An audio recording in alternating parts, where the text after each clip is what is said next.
Shalom Bapak Ibu Saudara kasih oleh Tuhan. Puji Tuhan kalau pada sore hari ini kita masih mendapat kesempatan saudara untuk beribadah. Saudara nanti pada akhirnya untuk momen-momen seperti ini itu akan langkah saudara ya. Kita masih mendapat kesempatan untuk beribadah secara offline.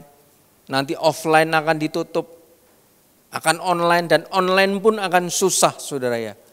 Saudara waktu kemarin terjadi sedikit kericuan saudara, sinyal semua itu pada down saudara. Dan juga saudara ya, ada beberapa bandwidth untuk beberapa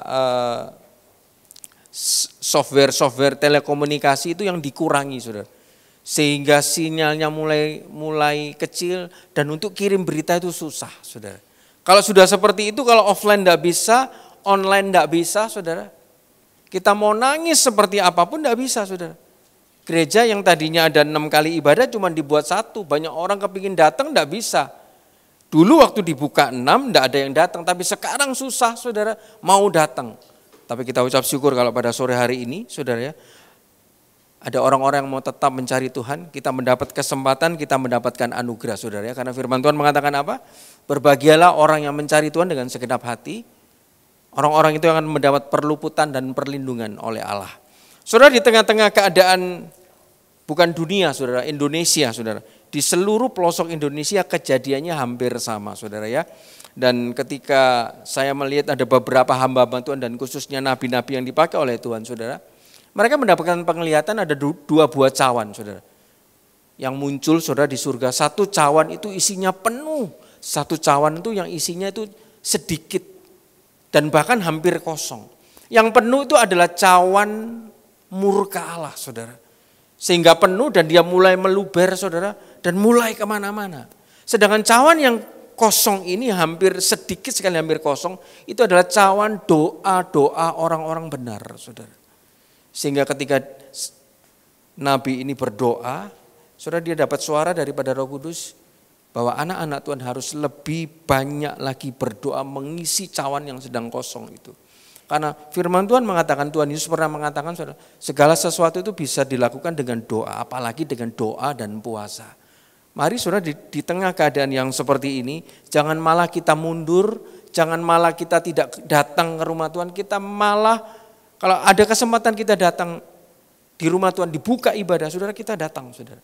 Untuk mengisi cawan doa itu, ketika cawan itu penuh saudara, itu bisa menekan cawan murka Allah saudara ya. Yang hari ini saudara tadi pun saya berangkat saudara, jalan sini ditutup, sana ditutup, harus putar balik. Di jalan begitu ramai saudara. Sudah banyak persiapan itu di daerah Ampel saudara, banyak sekali orang. Mobil saya dicegat saudara, waduh itu saya mulai ngeri, dia sampai tutup mata saudara. Sudah kamu tutup mata sembahyang saja, biar suamimu yang nyetir. Saudara, kondisi sekarang sedang tidak baik-baik saja, tapi percayalah saudara, anak-anak Tuhan yang tetap mencari Tuhan, tetap setia, itu akan ada perlindungan daripada Tuhan.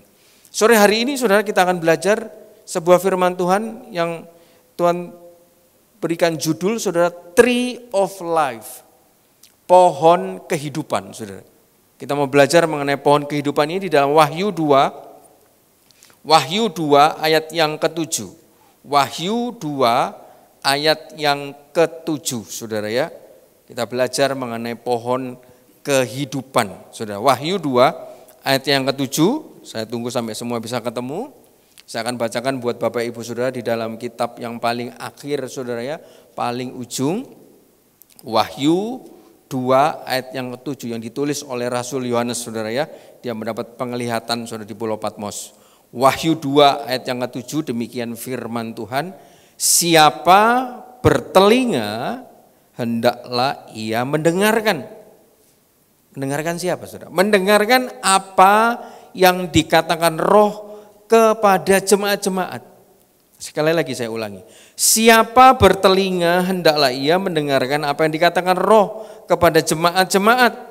Barang siapa menang, dia akan kuberi makan dari pohon kehidupan.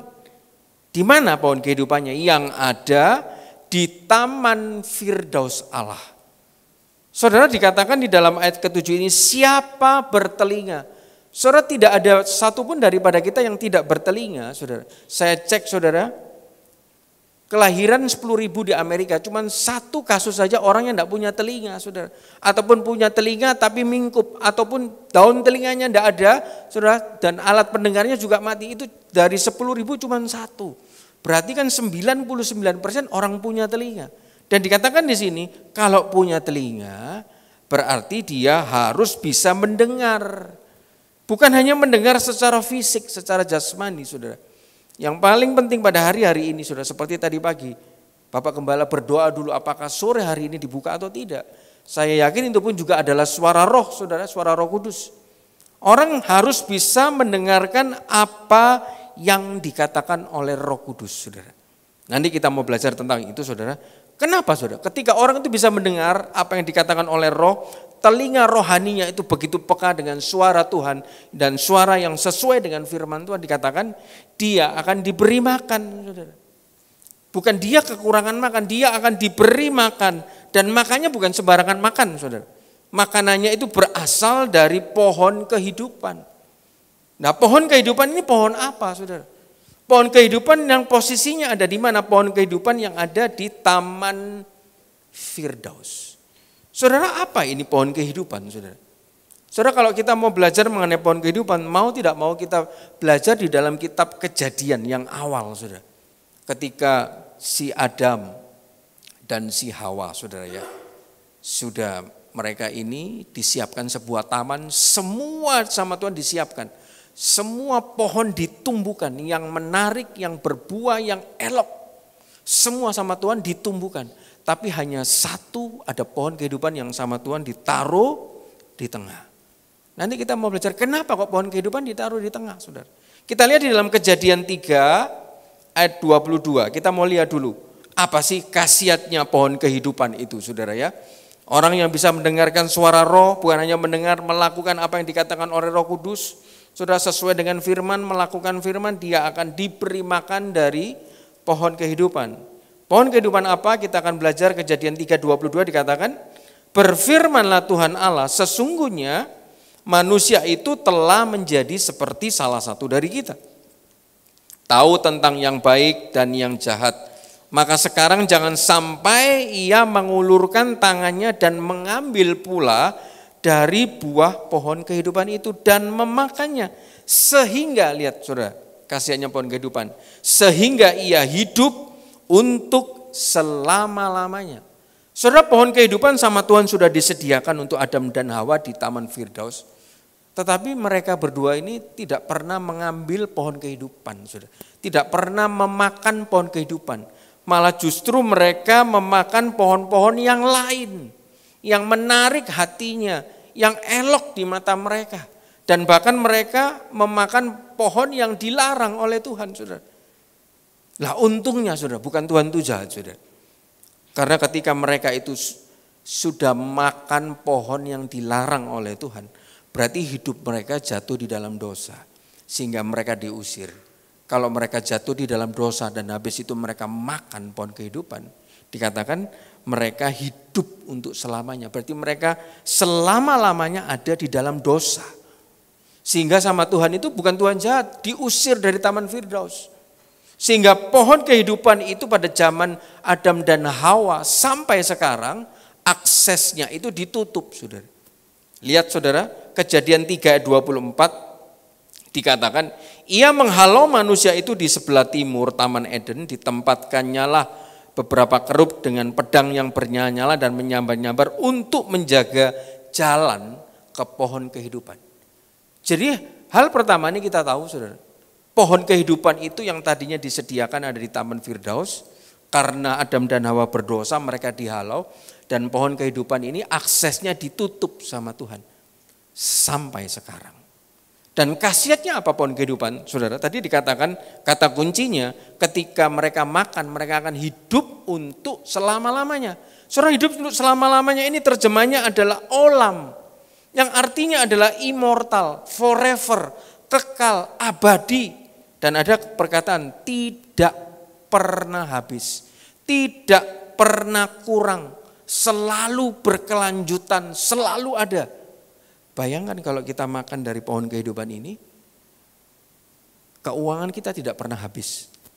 Pekerjaan kita akan selalu berkelanjutan, akan selalu kekal, abadi. Dan yang lebih penting saudara, kita dapat kehidupan yang kekal saudara. Lah caranya kita mau belajar saudara, bagaimana kita bisa makan dari pohon kehidupan ini. Satu tadi kita sudah tahu ketika kita sudah mendengar perkataan yang disampaikan oleh Roh Kudus. Kita tahu bagian pertama ini saudara, bahwa fungsi dari pohon kehidupan itu sungguh luar biasa sekali. Ketika kita makan dari pohon kehidupan itu, akan ada sesuatu yang terus berkelanjutan dalam hidup kita. Entah itu kesehatan kita tetap berlanjut, tetap sehat, tetap kuat saudara. Entah itu pekerjaan kita, biarpun sana sini situ sepi, susah, cari uang susah. Tapi karena kita ini makan dari pohon kehidupannya Tuhan saudara, akan terus berkelanjutan. Keuangan mungkin di sana sini mulai seret saudara, gara-gara kerusuhan rupiah ambruk saudara.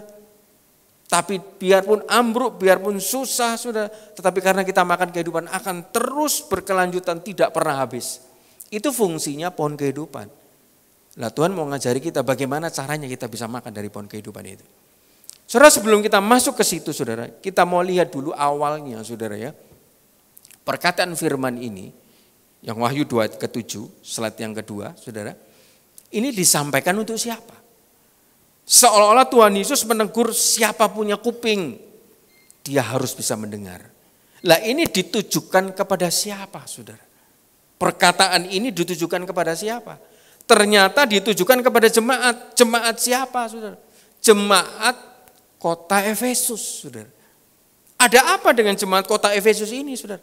Dosa apa jemaat kota Efesus kok sampai ditegur Tuhan? Barang siapa punya kuping. Kadang kalau orang, saudara ya, kalau saya panggil anak saya Gwen atau Queen, Gwen kesini, ayo itu ambilkan sendok papa lah. Mereka ini mungkin sedang asik dengan permainan mereka. Saya panggil lagi, suara saya lebih keras. Punya kuping enggak? Dipanggil papa kok enggak mau denger? Oh iya pak, ditaruh mainannya, baru mereka menjalankan. Saudara mungkin saya lihat juga Tuhan begitu saudara, saking mungkin jengkelnya saudara ya, dikasih tahu saudara, enggak bisa sampai dia pakai analogi telinga saudara. Dan ini disampaikan kepada jemaat yang ada di Efesus. Mau tidak mau kita mau belajar saudara, Efesus ini kotanya seperti apa? Kota Efesus itu kota yang kaya saudara, kota pusat perdagangan yang begitu tinggi. Orang-orangnya orang-orang kaya yang tadinya tidak kenal Tuhan saudara. Kota Efesus ini kota yang penuh dengan kuil-kuil penyembahan Dewi Artemis, saudara. Jadi di situ banyak orang kaya, mereka punya pekerjaan, perdagangan mereka bagus, saudara. Karena mereka kota ini dekat pelabuhan, saudara. Banyak orang kaya, punya pekerjaan, tapi tidak kenal Tuhan. Nah tapi saya jadi penasaran, kok bisa ada jemaat di Efesus? Dari mana orang Efesus yang tadinya tidak kenal Tuhan? Hampir 100% mereka penyembah berhala. Kok tiba-tiba Tuhan menegur jemaat di Efesus. Berarti kan ada jemaat di Efesus. Lah munculnya jemaat di Efesus ini dari mana? Sudah. Siapa yang melayani? Kok tiba-tiba ada jemaat di Efesus. Yang tadinya penyembah berhala, yang tadinya tidak percaya Tuhan. Mereka semua jadi percaya Tuhan, jadi ikut Tuhan dan jadi jemaatnya Tuhan. Dan mulai ditegur oleh Tuhan. Namanya ditegur itu berarti kan sayang saudara. Kalau tidak sayang tidak mungkin ditegur, tidak mungkin digubris saudara. Tidak ngurus balu gini, balu gitu, bukan urusan saya. Tapi karena dia Tuhan Yesus sayang saudara, dia menegur jemaat. Nah ini yang kita mau belajar saudara. Jemaat Efesus ini asalnya dari mana? Asalnya dari penginjilannya Paulus saudara. Ketika Paulus menginjil apakah mudah? Apakah gampang saudara? Ternyata saya selidiki saudara, ada 4 tantangannya Paulus ketika dia melakukan pekerjaan Tuhan. Sekali lagi, ketika Paulus melayani Tuhan, ketika Paulus menyebarkan Injil Tuhan di kota Efesus, ketika Paulus melakukan pekerjaannya Tuhan, saya pastikan pasti dia dengar suara Roh. Kamu menginjil di daerah Asia. Ya kan, di kota Asia kecil termasuk itu semua dari Damsyik terus saudara ya sampai ke Efesus, terus dijalankan Korintus, Smyrna segala macam saudara. Diinjili semua dan pada waktu dia menginjili, melakukan pekerjaan Tuhan, melayani Tuhan, apakah gampang? Kita lihat tantangannya saudara. Dan kita mau lihat apakah Paulus menyerah? Lihat Paulus sudah sendirian saudara ya. Dia tidak punya istri, dia tidak menikah, dia tidak punya anak, dia single fighter. Dan dia melayani Tuhan di kota Efesus. Pindah-pindah saudara. Dia tidak punya rumah sendiri, memperkaya dirinya sendiri, membuat dirinya kaya, famous. Tidak saudara. Dia pergi dari satu kota ke kota yang lain hanya untuk menyebarkan Injil. Otomatis kan dia tidak punya tempat untuk berteduh saudara ya. Dia keliling semua, dia melakukan pekerjaan Tuhan dan kita lihat apakah mudah. Kita lihat tantangannya Paulus. Tantangan yang pertama, dia mengalami persoalan dari luar. Bisa disiapkan kisah 19 ayat 23. Ketika Paulus melayani pekerjaan Tuhan, menyampaikan Injil di Efesus, saudara. Dia mengalami tantangan persoalan dari luar. Persoalannya apa yang pertama, saudara? Dikatakan di sini. Lalu kisah 19 ayat 23. Bukan Keluaran, kisah 19. Kira-kira pada waktu itu timbul huru hara besar mengenai jalan Tuhan. Seperti hari ini ada sebuah huru hara, demonstrasi, kericuan yang besar. Saudara lihat demonstrasi kan ngeri saudara ya. Tadi pulang dari sini saya ngantar orang tua saya ke sebuah gereja, saya pulang lewati yang bekas demonstrasi. Semua kantor polisi yang saya lewati itu hancur, terbakar, kosong semua. Dan gedung Gerahadi sudah dijaga barier semua. Ada asapnya masih mengepul. Semuanya kosong sudah. Gara-gara huru hara, demonstrasi. Sehingga semua pada panik. Pom bensin banyak yang tutup, toko banyak yang tutup. Ngeri kan saudara. Lah ini saudara, pada waktu Paulus melayani di kota Efesus, gara-gara pelayanan Paulus, ada tantangan saudara. Paulus didemo. Bayangkan saudara, dia sudah sendirian, tidak punya keluarga, tidak punya istri, tidak punya anak, dia melakukan pekerjaan Tuhan. Tantangan yang pertama. Lihat selanjutnya 24, dia didemo. Demonya bukan kecil-kecilan saudara. Lihat ada huru hara yang besar. Sebab ada orang yang bernama Demetrius, seorang tukang perak yang membuat kuil-kuilan Dewi Artemis dari perak. Usahanya itu mendatangkan penghasilan yang tidak sedikit bagi tukang-tukangnya. Tiba-tiba tadinya mereka punya penghasilan banyak gara-gara penginjilan Paulus, tutup saudara. Akhirnya Demetrius dia menghasut, menimbulkan huru hara, mendatangkan bukan puluhan, ratusan orang di gedung kesenian, di demo Paulus, hancurkan Paulus. Paulus TAEK, Paulus ASU. Lihat saudara, itu tantangan Paulus. Apakah dia menyerah? Dia sedang menjalankan pekerjaan Tuhan loh. Dia sedang melayani Tuhan. Dia didemonstrasi begitu besar. Dan kalau saudara baca, saudara, dia tidak lari saudara. Sebagai figur Allah. Murid-murid sudah, Paulus jangan, di situ ada huru hara yang besar. Dia jalan sendirian di gedung kesenian itu saudara. Seperti kalau saudara lihat Kang Deddy Mulya di tengah-tengah huru hara besar, dia jalan saudara. Tapi ada tentaranya, ini Paulus tidak ada siapa-siapa saudara. Dia jalan sendirian ke gedung kesenian yang tadinya ramai karena dia ada di jalan Tuhan. Dia melakukan pekerjaan Tuhan. Demonstrasi huru hara itu bisa reda. Ini tantangan Paulus yang pertama. Yang kedua, dia sudah dapat tantangan persoalan dari luar, dia dapat persoalan dari dalam saudara. Sudah di luar ada masalah, di dalam ada masalah. Masalahnya apa? Kisah 20-29. Tadi ada persoalan dari luar. Tantangan yang kedua, dia ada persoalan dari dalam. Ada serigala ganas yang memecah belah. Kisah 20-29. Aku tahu bahwa sesudah aku pergi, serigala-serigala yang ganas akan masuk ke tengah-tengah kamu dan tidak akan menyayangkan kawanan itu. Orang-orang yang sudah diinjili Paulus, sudah terbentuk sebuah jemaat, sudah baik-baik, sudah beribadah, sudah baca kitab Taurat, sudah dia dengarkan khotbahnya Paulus. Tiba-tiba ada orang di dalam berusaha memecah belah. Habis belum selesai masalah di luar, dia mengalami tantangan, ada persoalan dari dalam. Bayangin saudara, ini Paulus ketika dia sedang melayani. Persoalan yang ketiga saudara. Dia dapat tantangan dari luar, dia dapat tantangan dari dalam, dia mengalami persoalan pribadi juga. Apa persoalannya Paulus pribadi? Saudara pernah dengar? Dia sampai doa sama Tuhan, lepaskan duri dalam daging, dia punya sakit. Dia punya sakit saudara. Sampai dia sembahyang sama Tuhan, dia doa sama Tuhan. Sehingga Tuhan bilang, sudah cukup Paulus, kasih karuniaku kepadamu. Di dalam kelemahan kamu beroleh kekuatan. Wah, sudah melayani Tuhan, tidak dapat uang, didemo orang banyak, dapat masalah dari dalam, orang-orang yang sudah dikumpulkan jadi jemaat, ada orang berusaha memecah belah, dikasih sakit lagi diizinkan sama Tuhan. Ada masalah yang keempat. Kisah 19:19. Ternyata sudah di Efesus itu, banyakan orang-orang itu punya ilmu. Ada ahli jampi, ada ahli sihir, Kisah 19:19. Banyak juga di antara mereka yang pernah melakukan sihir, mengumpulkan kitab-kitabnya lalu membakarnya. Paulus dapat serangan gaib. Saudara bayangkan, dia sedang melayani Tuhan, melakukan pekerjaan Tuhan.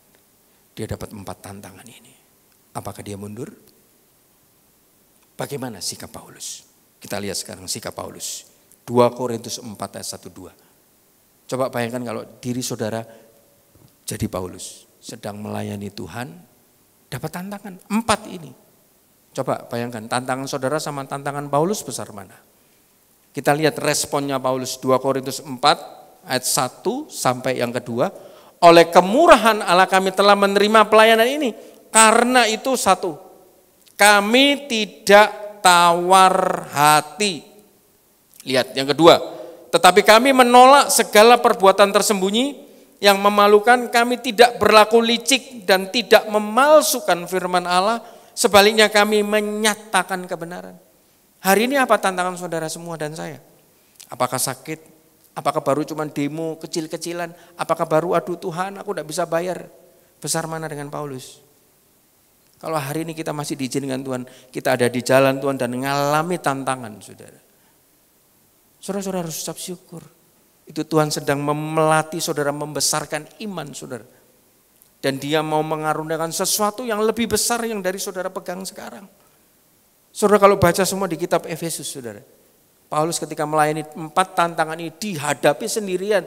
Dia tidak mundur, dia tidak bingung, dia tidak takut, dia tidak khawatir. Yang takut justru murid-muridnya. Paulus kamu jangan ke situ, ada demo, kamu di demo itu loh. Saudara kita pernah mendengar kesaksian Bapak Gembala, dia pernah di demo, ditulis semua namanya di tembok-tembok. Tapi masih untung saudara, karena keluarganya masih mendukung. Tantangannya cuma dari luar. Lah ini Paulus, tantangan dari luar, tantangan dari dalam, dikasih sakit penyakit, dapat serangan gaib pula. Saudara dapat serangan gaib itu enggak gampang saudara. Saya pernah mengalami sendirian di Bandung saudara. Saya harus tidak ada siapa-siapa yang tidak ada yang saya kenal. Saya ada di bawah gunung karena membangun jalan tol untuk membelah gunung saudara. Tinggal di situ sebuah kota daerah yang penuh dengan ilmu magic saudara. Sore-sore jam 3:30 saudara. Saya suruh OB saya untuk beli kopi. Dia balik sambil kencing di celana. Karena dia melihat kuntilanak ada di atas pohon saudara. Gandul begini. Aduh Pak aku gak berani. 3:30 sore saudara. Dan jam 5 sore saudara. OB saya juga lihat ada pocong loncat-loncat di gudang belakang saudara. Waduh saudara. Dan saya pada waktu itu saudara lagi pegang sebuah pekerjaan. Entah bagaimana Tuhan izinkan kepalanya orang Hong Kong ini sudah semua harus approval Mr. Alex.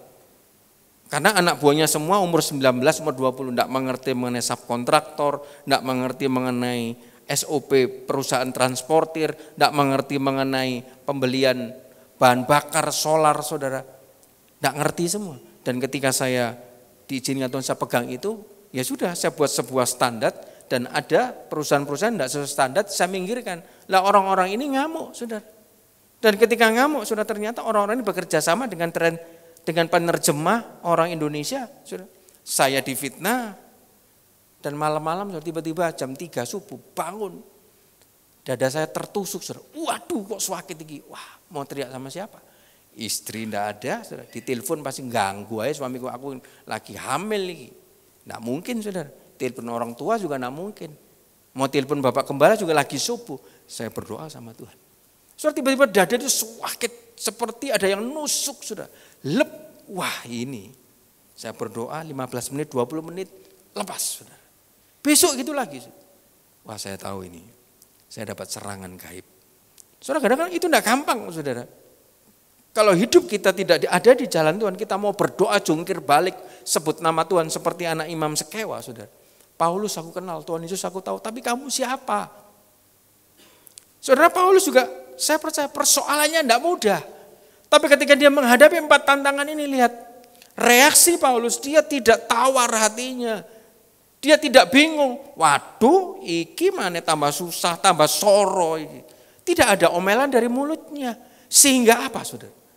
Sehingga saudara, sapu tangannya Paulus, bekas ingusnya Paulus, saudara, bekas idunya Paulus saudara, diambil sama orang, diletakkan kepada orang sakit.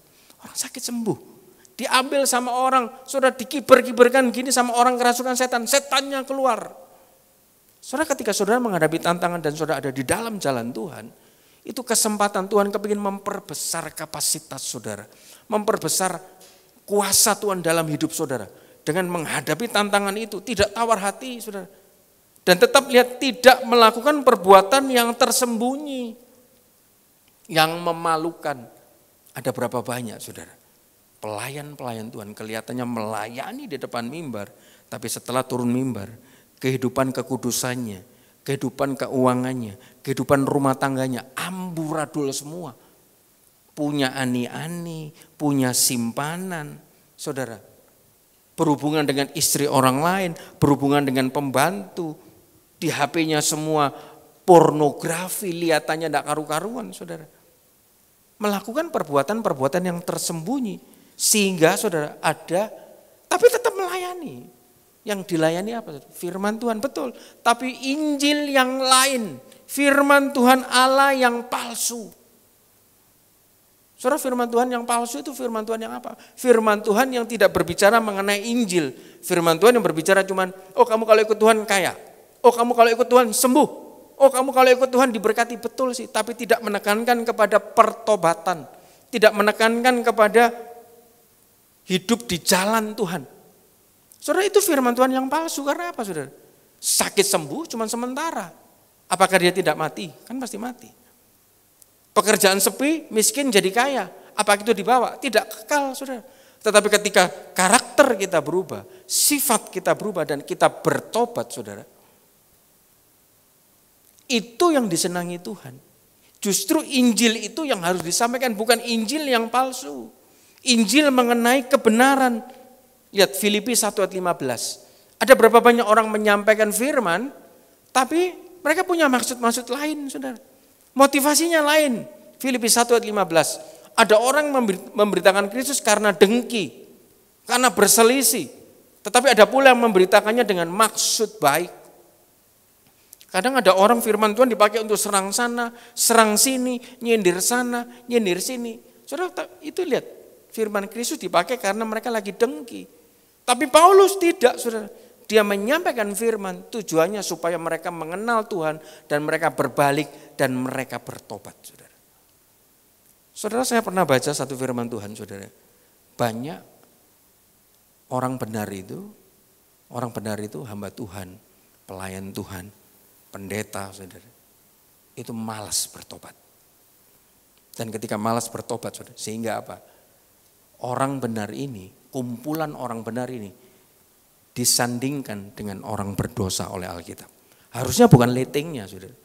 Saudara, seringkali Bapak Gembala kalau tanya sama Pak Sirat, letingnya siapa? Kolonel, jenderal, kalau kopral bukan letingnya jenderal, saudara. Tapi ini orang berdosa sama Alkitab, orang benar sama Alkitab disandingkan dengan orang berdosa. Kalau tidak salah itu di Lukas 15 ayat ke-7. Saya ingat, coba dibuka Lukas 15 ayat yang ke-7. Ya. Aku berkata kepadamu, demikian juga akan ada sukacita di surga. Karena satu orang berdosa bertobat lebih daripada sukacita karena 99 orang benar yang tidak butuh pertobatan. Saudara, ini kan tidak adil. 99 orang benar kok dibandingkan dengan satu orang berdosa. Alkitab sedang menunjukkan kepada kita. Biarpun kamu orang benar, hamba Tuhan, tapi tidak ada pertobatan. Hidup orang berdosa yang butuh pertobatan itu lebih berharga. Saudara, jadi kita ini butuh yang namanya pertobatan, saudara. Pertobatan dari hati kita, mulut kita, mata kita, karakter kita. Butuh, saudara. Dan Paulus ini ketika menghadapi tantangan, dia tetap saudara jaga ini semua, saudara. Karena apa? Karena dia hamba Allah. Karena dia hamba Allah, ketika dia masuk ke tengah-tengah kerumunan huru hara itu, tidak ada satupun orang yang bisa menyentuh Paulus. Lihat saudara, ketika orang benar itu, Paulus itu berseru, apa hasilnya? Mazmur 34 ayat 18, bisa dibuka Mazmur 34 ayat 18. Mazmur 34 ayat 18. Apabila orang-orang benar itu berseru-seru, maka Tuhan mendengar dan melepaskan mereka dari segala kesesakannya. Pasti saudara pada waktu dia menghadapi tantangan huru hara itu, dia berdoa sama Tuhan. Tuhan, ini aku harus bagaimana? Aku harus sembunyi atau aku harus maju hadapi kerumunan huru hara itu? Dia dengar suara roh, maju. Dagingnya, mata jasmaninya takut. Saudara, Paulus itu orangnya kecil seperti saya, saudara. Sedangkan Dimitrius dengan orang-orang pembuat patung-patung untuk kuil-kuil itu gede-gede semua. Karena orang Yunani, saudara, keturunan orang sana tinggi-tinggi semua. Kalau Paulus biografinya dia tidak seberapa tinggi, dia kecil, saudara. Secara jasmani, waduh, ia yang menghadapi 2 orang mampu. Ini bukan 2 orang ya, ratusan. Seperti pendemo yang saudara lihat di HP saudara. Tiba-tiba coba saya kemarin lihat, rumahnya artis-artis saudara ya, dimasuki orang, mobilnya Lexus saudara, dipecah saudara.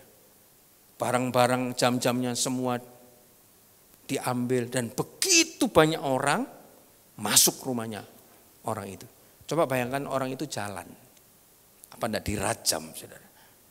Tapi Paulus ini lihat, dia lagi di demo huru hara besar karena dia banyak orang mangkal, banyak orang marah. Tapi dihadapi tantangan itu tidak dengan tawar hati. Karena apa saudara? Karena dia yakin dia orang benar. Ketika menghadapi tantangan dia yakin dia berseru dan seruannya didengar dan lihat Tuhan melepaskan dari kesesakan. Lihat ayat 20. Ayat 20. Kemalangan orang benar banyak tetapi Tuhan melepaskan dia dari semuanya itu. Saudara, pada bagian ini, pada slide ini, satu hal yang kita perlu pikir. Bagaimana tantangan kita, apakah lebih besar dari Paulus? Paulus tantangannya begitu besar, tapi dia tidak tawar hati, dia tidak mundur. Dia tetap hadapi tantangan itu, dia tidak gentar, dia tidak khawatir, dia tidak takut. Karena dia percaya dia hamba Allah, dia orang benar. Dan ketika dia berseru, dilepaskan semua daripada kesesakan itu, saudara. Dan kita lihat yang kedua, saudara. Tadi kita tahu bahwa di Efesus ada jemaat. Jemaat itu hasil karyanya, pelayanannya Paulus. Kita melayani, dia ada tantangan, dia selesaikan semua tantangannya, dia menang. Dan pertanyaan yang kedua, slide yang berikutnya. Kenapa kok jemaat Efesus ini ditegur sama Tuhan? Apa salahnya jemaat Efesus, saudara? Ada apa dengan jemaat di Efesus? Kok sampai saudara ya, dia ini dibilang sama Tuhan, kamu punya telinga enggak sih? Kita mau lihat saudara, apa salahnya jemaat di Efesus? Wahyu 2:5.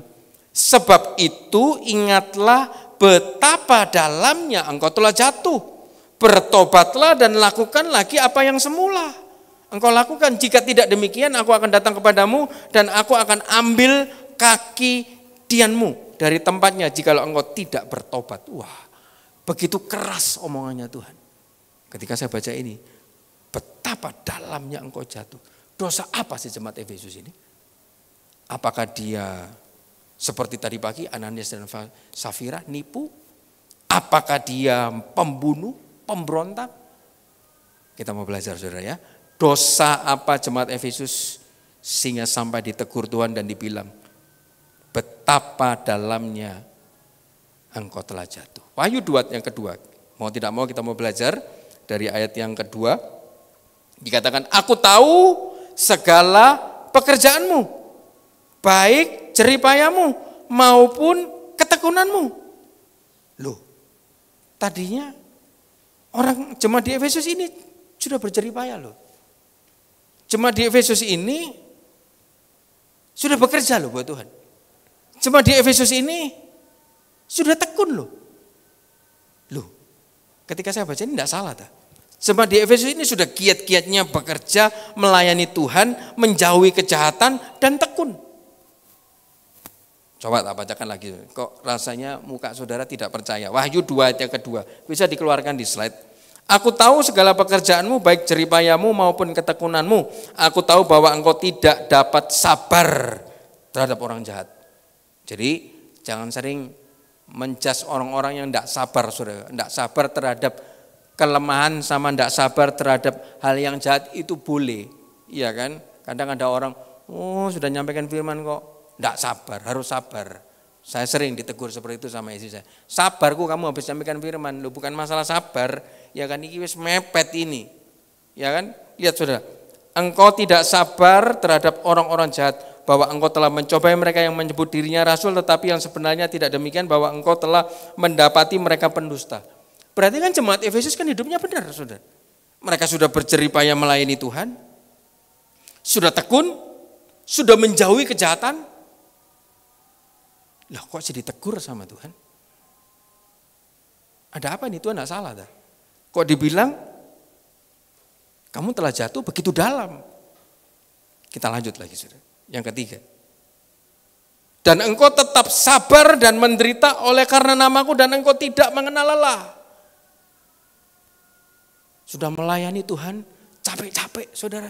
Sudah sabar menghadapi, mungkin saudara, wah ini Bapak Gembala ini kok ngasih makan nambahin lagi, aku kesel.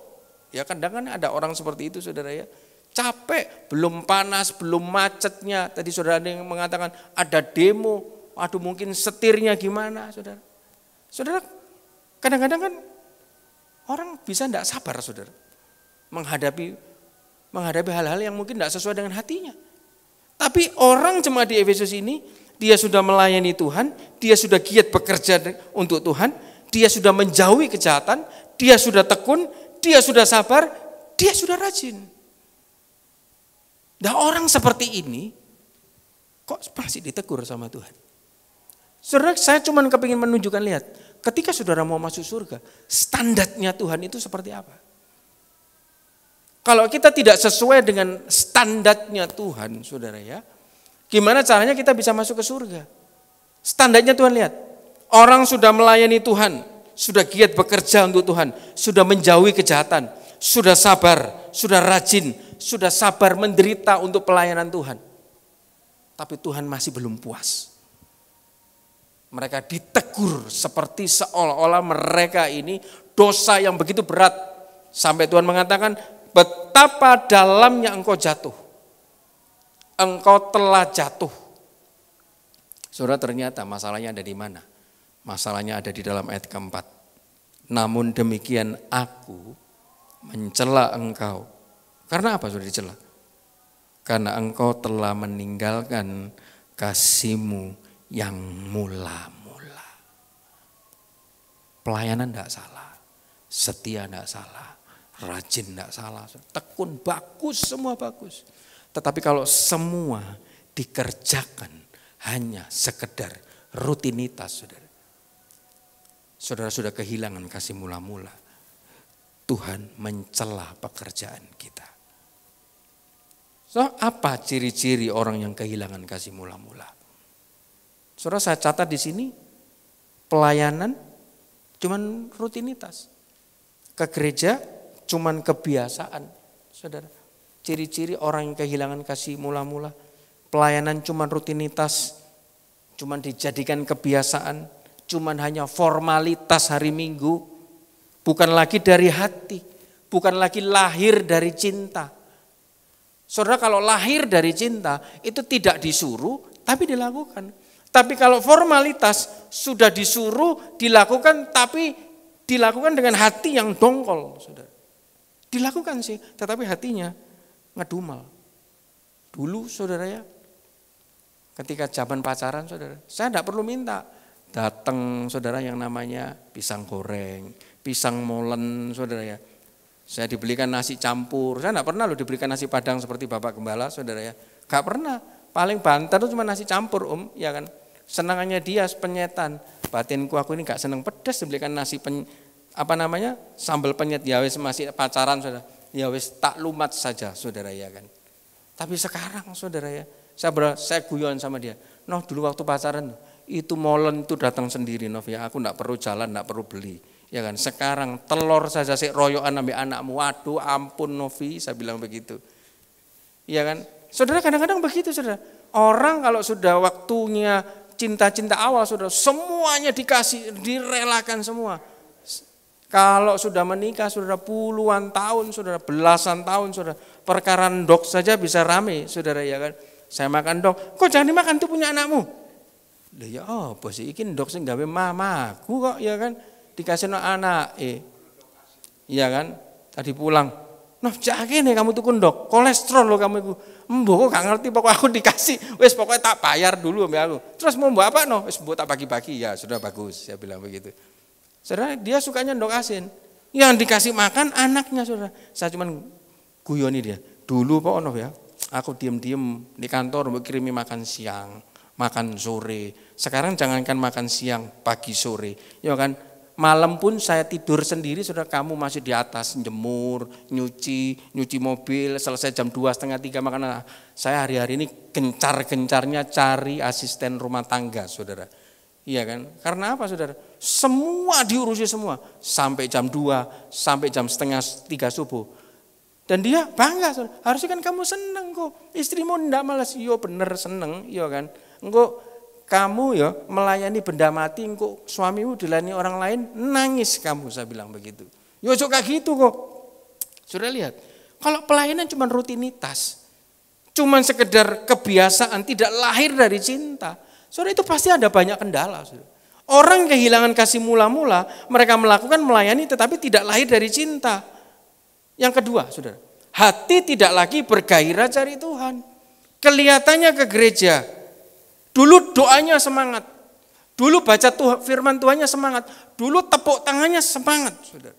Betul sih ke gereja, tetapi memuji Tuhannya, dengar firman Tuhannya, berdoanya, baca firman Tuhannya, kok rasanya berat ya. Orang yang kehilangan kasih mula-mula, itu sudah tidak ada gairah lagi. Ibadah firman Tuhan, puji-pujian sudah tidak bisa menyentuh hatinya lagi. Saudara. Coba saudara cek, apakah kasih mula-mula saudara masih ada? Orang yang kasih mula-mulanya masih ada, nyanyi itu bisa nangis dia saudara. Atau saudara nyanyi, kalau kasih mula-mulanya hilang, nyanyi itu bisa tidur saudara. Saudara lihat, kita mau cek. Karena ini yang dipermasalahkan sama Tuhan. Jemaat di Efesus giat, tekun, menjauhi kejahatan, sabar menderita untuk Tuhan. Yang miss cuma satu, kasih mula-mulanya hilang. Dan ciri-ciri kasih yang mula-mulanya hilang, dengar firman Tuhan, puji-pujian, ngantuk, saudara, tidak bersemangat, ke gereja ibadah, sudah tidak istilahnya dengan gercep saudara, tapi ya wis lah dengan aras-arasan, betul sih ke gereja. Dan ini yang ditegur oleh Tuhan.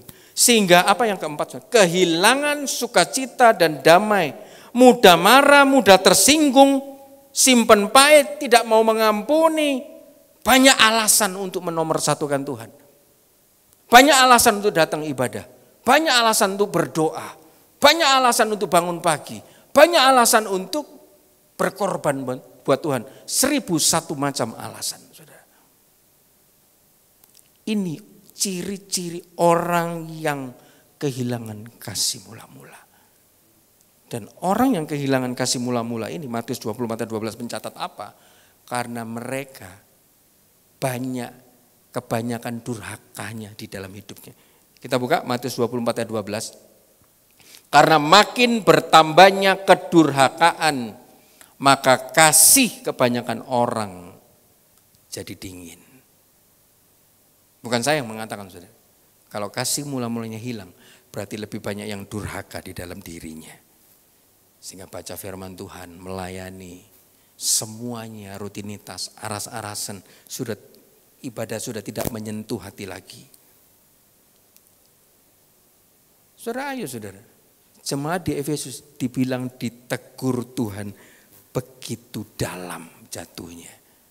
Bukan karena mereka berzina, membunuh.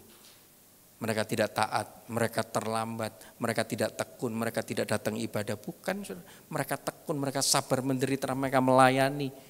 Mereka tidak sabar dengan orang-orang jahat dengan hal-hal dosa. Tetapi semua dilakukan tanpa ada kasih. Jangan sampai saudara, kaki Dian yang terang itu hilang gara-gara banyak kedurhakaan. Saudara, ketika saya siapkan ini, saya sama Tuhan disuruh menyiapkan sebuah ilustrasi saudara ya. Sebuah ilustrasi saudara. Ini kipas angin yang barusan saya beli, punya saya, diambil sama anak saya saudara ya. Ini lilin saudara ya.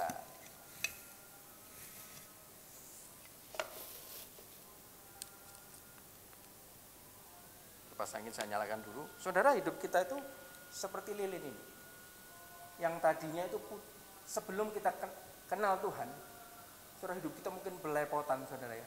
Tetapi ketika kita sudah kenal Tuhan, hidup kita putih, saudara, bersih. Karena kita bertobat, kita dibaptis saudara ya. Kita bertobat, kita dibaptis.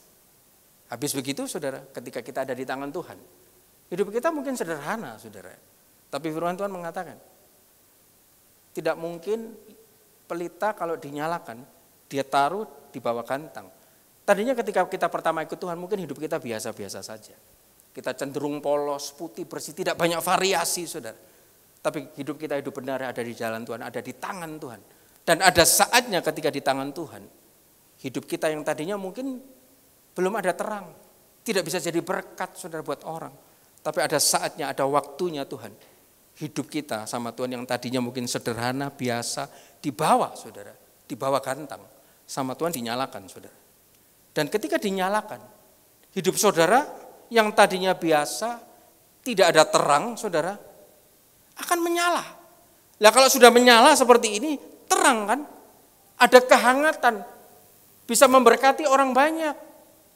Tidak mungkin ditaruh di bawah, pasti sama Tuhan diangkat di atas. Nah masalahnya firman Tuhan tadi mengatakan, kasih kebanyakan orang jadi dingin karena banyak kedurhakaan. Ketika lilin ini ada di atas saudara, sudah menyala, sudah dapat berkat, menikmati berkat Tuhan. Jangan lupa saudara, di atas itu ada angin saudara. Dan ketika ada angin, tidak dijaga saudara.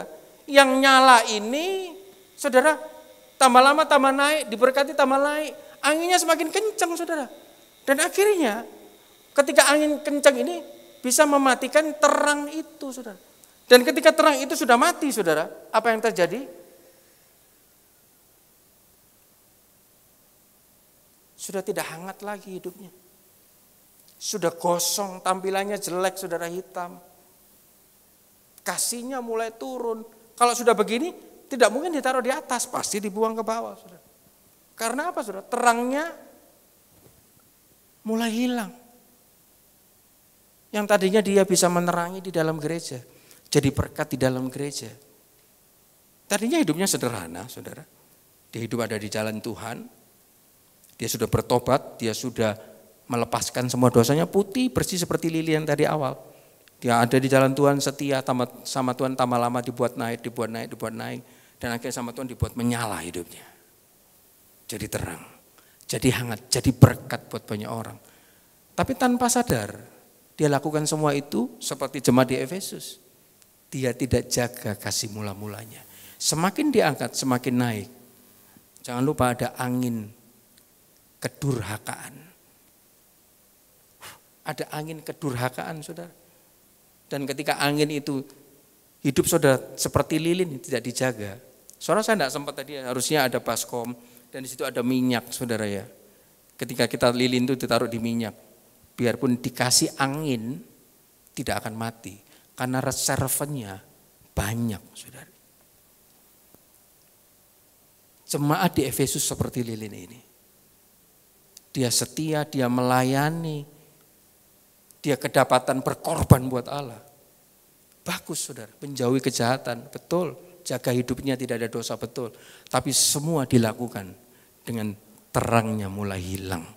kasih mula-mulanya mulai hilang. Bagaimana keadaan saudara dan saya? Tuhan tidak kepingin saudara, kasih mula-mula yang tadinya Tuhan sudah berikan saudara kepada kita, itu hilang saudara, itu mati sehingga kedapatan yang tadinya bagus, nyala terang, hangat saudara, cuman tinggal asap, cuman tinggal bau hangus. Oh, tadinya dia pelayan Tuhan setia loh, sekarang jatuh, selingkuh, tipu orang, masuk penjara. Karena kasihnya mulai runtuh saudara. Tuhan juga tidak mau seperti pasangan yang baru menikah, cintanya penuh, sudah tiap hari ingin bersama, penuh perhatian, banyak senyum, lebih banyak berkorban, hal kecil saja bisa buat bahagia. Cintanya masih hangat saudara. Ini pasangan yang awal-awal baru menikah. Tapi setelah bertahun-tahun menikah yang tadinya penuh dengan cinta, sekarang penuh dengan air mata. Yang tadinya tiap hari ingin bersama, sekarang tiap hari ingin berpisah. Yang tadinya saudara penuh dengan perhatian, sekarang penuh dengan umpatan, penuh dengan makian. Yang tadinya ketemu senyum, sekarang banyak manyun. Yang tadinya saudara lebih banyak berkorban, sudah bertahun-tahun menikah, lebih banyak menuntut saudara. Pasangan yang baru menikah saudara, hal kecil saja bisa buat bahagia, tapi yang sudah bertahun-tahun menikah, hal kecil saja bisa menimbulkan gara-gara keributan. Hanya soal sekedar odol saja, taruh sandal saja, selimut saja, siram air seni di kloset saja, bisa ramai saudara. Tuhan tidak kepingin saudara, kasih mula-mula kita jadi hilang saudara. Dan itu Tuhan tegaskan kepada jemaat di Efesus. Kamu sudah baik, tapi kamu lakukan semua itu tidak dasar dengan cinta. Lihat, itu standarnya Tuhan. Saya berdoa pada sore hari ini saudara, saudara ada di dalam standarnya Tuhan ini. Kita akan cepat lagi slide berikutnya. Tadi kita melihat ternyata kita tahu saudara, jemaat di Efesus itu kehilangan kasih mula-mulanya. Dan lihat ada sesuatu yang mengganggu saya saudara di dalam Wahyu 2 ayat 1 sehingga saya harus menyelidikinya lagi. Saudara, dikatakan tuliskanlah kepada slide selanjutnya. Tuliskanlah kepada malaikat jemaat di Efesus. Duh, ini disuruh nulis, Yohanes disuruh nulis kepada malaikat. Duh, manusia kok disuruh nulis kepada malaikat? Ketika saya cari terjemahnya ternyata ini malaikat jemaat. Terjemahnya adalah angelos, yang artinya utusan, pesuruh, hamba Allah, implikasinya seorang pendeta atau gembala. Berarti Yohanes di sini, saudara, disuruh nulis untuk teguran kepada orang-orang di Efesus ini, suratnya kepada utusan atau hamba Allah, hamba Kristus, pendeta atau gembala yang ada di Efesus.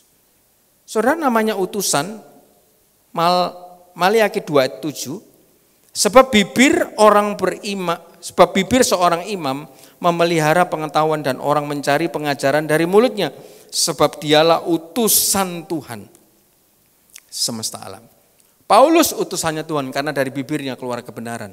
Kalau dia utusan Tuhan berarti dia hamba Kristus. Kalau dia hamba Kristus berarti dia ada di bawah perhatian dan perlindungannya Kristus secara khusus. Sekali lagi, kalau kita hamba Tuhan, perkataan kita harus yang keluar kebenaran. Perbuatan kita harus keluar kebenaran sehingga kita hamba Kristus. Kalau namanya hamba Kristus ada di bawah perhatian, perlindungan Tuhan secara khusus. Kalau hamba-hamba Injil kebenaran yang bukan palsu, saudara, itu ada di dalam genggaman tangan Tuhan. Ia ditopang, dia tidak seperti bintang-bintang jatuh, saudara. Surat ini ditujukan kepada langsung gembala jemaat di Efesus. Berarti kan ada perhatian Tuhan. Dari siapa, saudara? Dikatakan, tuliskan kepada malaikat jemaat di Efesus, inilah firman dari Dia yang memegang ke-7 bintang itu di tangannya. Berarti dari siapa? Ada pesan khusus dari Tuhan pemegang 7 bintang. Dia posisinya ada di surga. Disuruh menyampaikan pesan kepada gembala. Kalau gembala ini, hamba ini, utusan Tuhan ini tidak benar hidupnya, tidak mungkin saudara dia mendapat pesan khusus. Apa yang kita mau petik di sini saudara? Kelihatannya Tuhan ada di surga saudara. Tapi dia perhatikan hamba-hamba Tuhan.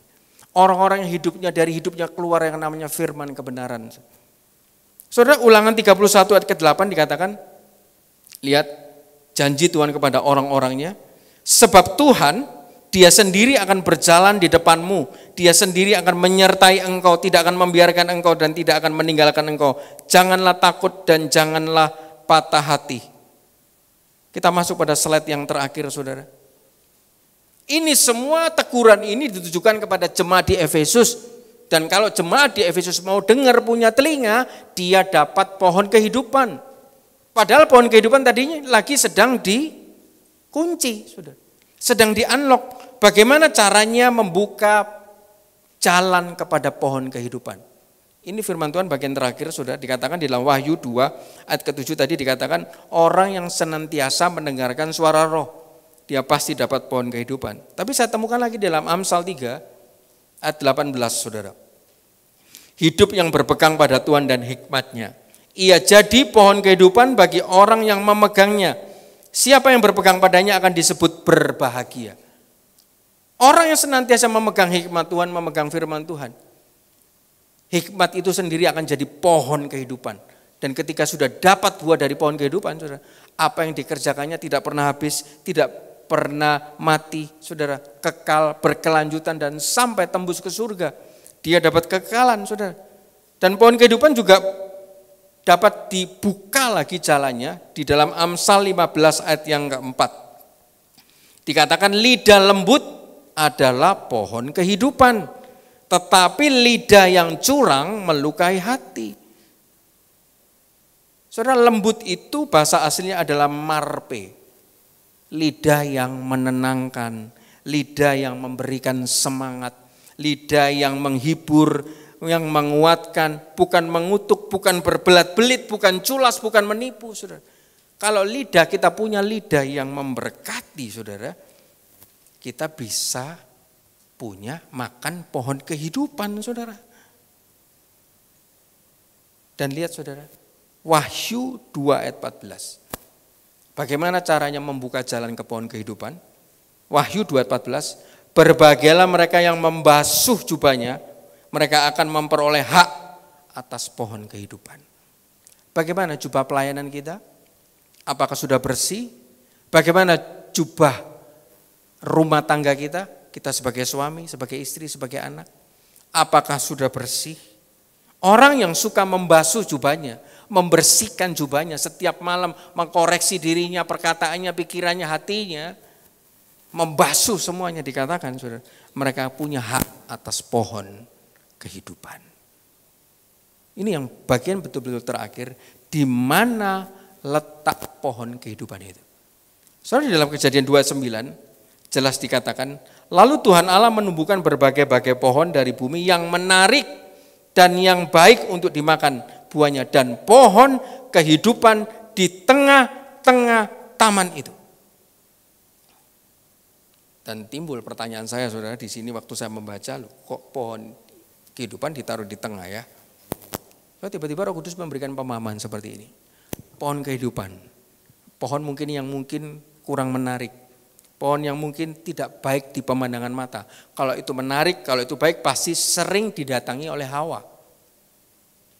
Justru pohon yang menarik semuanya itu ditanam mengelilingi pohon kehidupan. Jadi contoh, saudara, ini pohon kehidupannya, di sekeliling putarannya itu ada pohon yang menarik A, menarik B, menarik C, yang baik A, B, C, D sampai Z.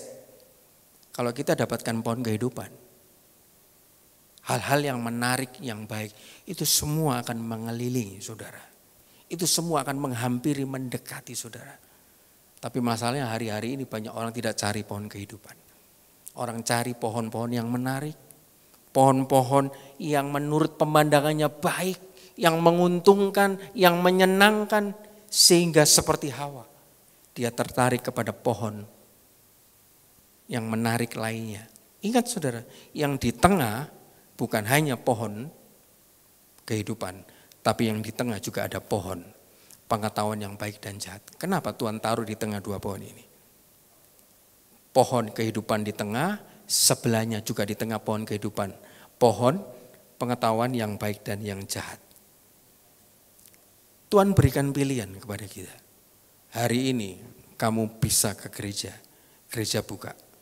Hari ini kamu bisa dengar firman, kamu punya waktu belajar firman. Atau hari ini kamu pergi jalan-jalan. Kamu pergi ke pohon pengetahuan yang baik yang jahat yang dilarang sama Tuhan. Hari ini kamu mau dengar firman Tuhan sungguh-sungguh, atau kamu mau dengar firman Tuhan sambil ngantuk-ngantuk, tekluk-tekluk. Saudara, itu pilihanmu. Dan Hawa memilih pohon yang dilarang oleh Tuhan.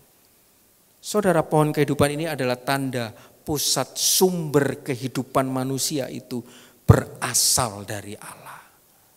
Kalau kita kejar pohon kehidupan, kita kejar hal-hal yang membawa kepada kehidupan, hal-hal rohani, saudara. Hal-hal yang menarik itu akan mengelilingi, saudara. Hal-hal yang baik itu akan mengelilingi, mendekati, menghampiri tanpa engkau cari, tanpa engkau bersusah payah, saudara. Ini semua dicari oleh bangsa-bangsa yang tidak mengenal Allah. Tapi ketika kita cari pohon kehidupan, saudara, hal-hal yang menarik itu akan dengan segera mengelilingi, menghampiri, mendekati hidupmu. Dan juga kenapa ditaruh di tengah? Supaya aksesnya gampang.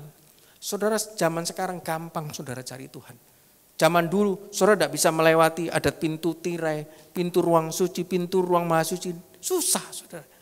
Hari ini Tuhan permudah, kapanpun saudara mau berbalik, mau bertobat, hari ini juga kalau ada firman Tuhan yang menegur, Roh Kudus ingatkan, segera berbalik, dia ada di tempat ini saudara.